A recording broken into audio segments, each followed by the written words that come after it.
Morning, this is Greg McGlosky from FXDD, and this is the Wednesday, April 7th, New York opening Forex commentary. Well, overnight we did get some news out of the UK, which was weaker than expectations. Their PMI for services came in at 56.5 versus 58.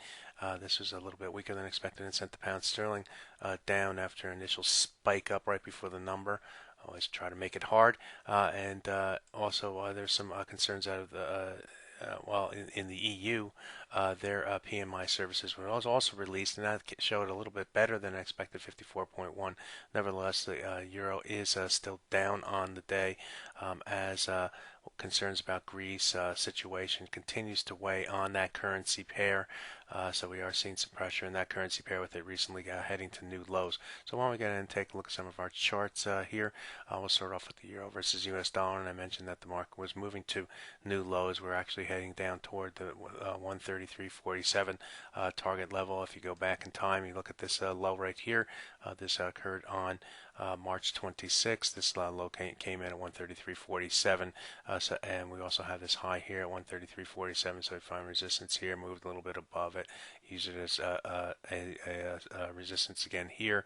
Came up and tested the level, started to use it as support, and then moved to the upside off of that 133.47 level. So we are we just moved down toward that level and started to and held that support currently at the moment. Taking a look at the 5-minute chart, we're looking at the 38.2% retracement of this move down from yesterday. In last night's webinar, the market had moved below the 200 bar moving average here, but it wasn't moving too far below that level.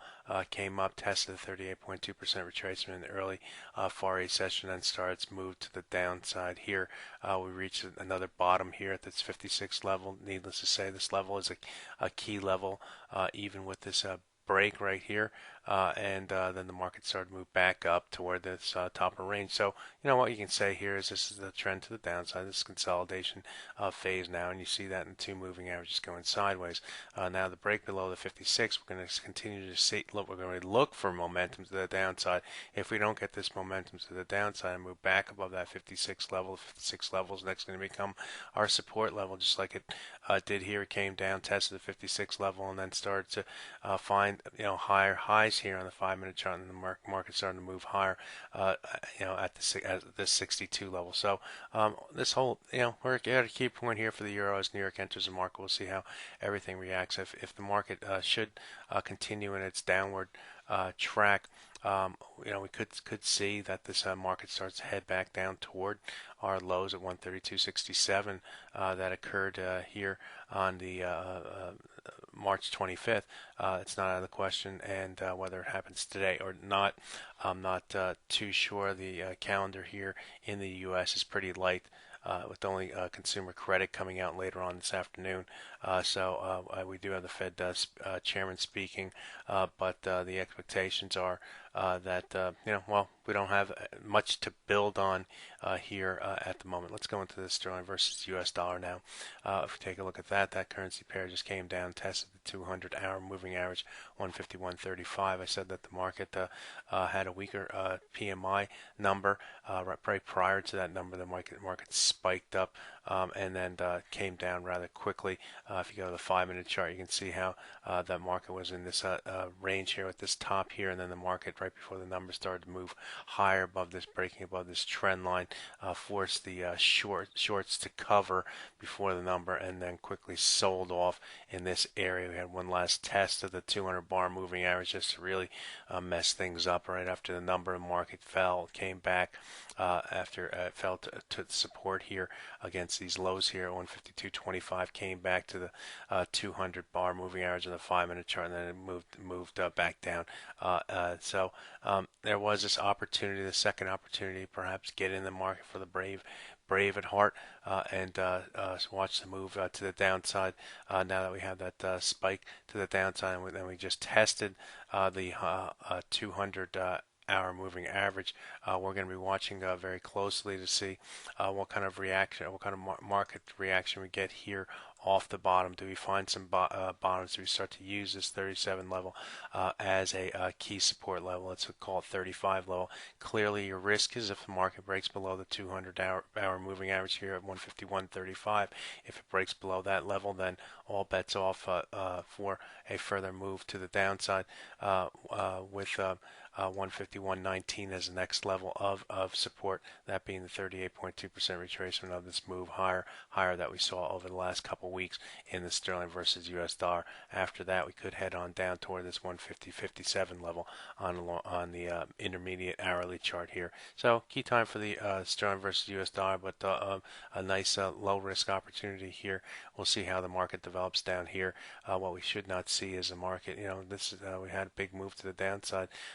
151.94 is a 38.2% retracement. That's a long ways away, or at least 50 or so pips away. So we're watching that level on the top side for the sterling versus US dollar. Let's go to the Japanese yen. They kept the rates unchanged. Shirakawa was a little bit more positive about this. Is Bank of Japan's Shirakawa was a little bit more positive about the economy, however, and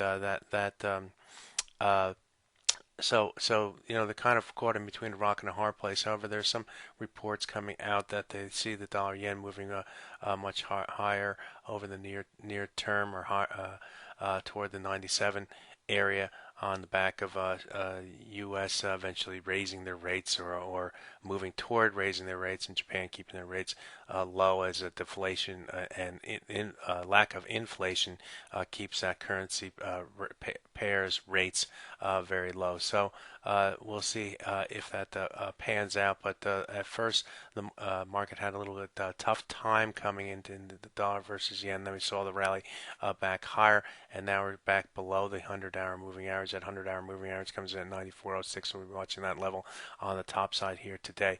We'll also be watching this 93.76 level as the downside, and you can see how it held once again. We had all these hourly bars here that held at the 76 level. 38.2% retracement of the last move to the upside. On the move down, after moving above the 100-hour moving average, market came down, tested that 76 level again. So we're kind of right where we were last time during the New York session, below the 100-hour moving average, above the 38.2% at 76. So we got to keep using those levels as our support and resistance for the currency pair. The dollar Swiss continues its move to the upside here today. Now it's been up 1, 2, 3, 4, maybe 5. This is like maybe the fifth day from the lows that the market has had this trend to the upside. We're moving up toward the highs that we reached back here on March 25th. That comes in at 107.50 level. Taking a look at the daily chart. We can see here that all this based off of the 200 and the 100-hour moving average here in the trend line, which is nice base, and that's what's forcing the market higher. Looking at the 5-minute chart, we're in this, consolidated phase here, at least with the moving average going. In the last hour or so, the market has moved to the upside as the dollar has gotten stronger. The Aussie versus US dollar is kind of fighting itself between strong fundamentals.